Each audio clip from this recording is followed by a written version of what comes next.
fucking love cacao. Anyway, so the third story in the short story collection is called Araby. And this is a cute story that's madly gut-wrenching. It's yet again about a boy, and he has a crush on this girl, and this girl asks him if he's going to a bazaar called Araby. And the girl says that she can't go because she has a retreat that day. And the boy decides that he's going to go just so he can get her something from the bazaar.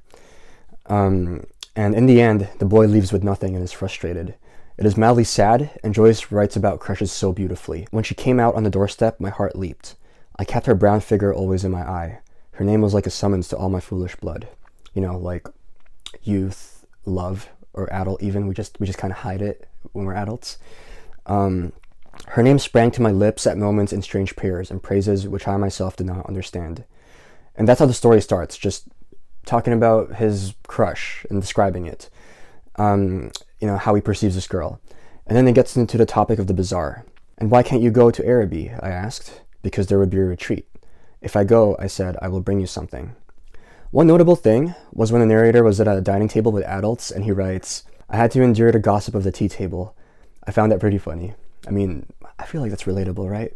So then this boy is at the bazaar, and he's on this mission to fetch something to bring back, and he received a florin from his uncle, which is like 75 cents in Canadian dollars today.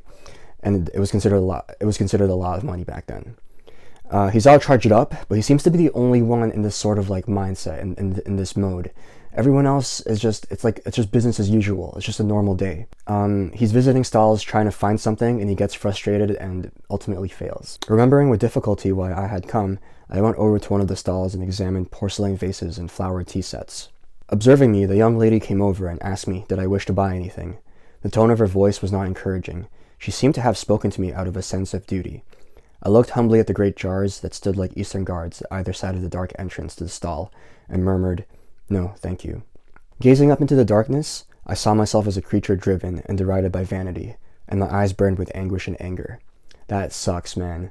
The boy took this trip, probably like a long trip, decently long, just to get his crush something, just to bring his crush back something, and he genuinely tries. He has a good heart, and he doesn't deliver.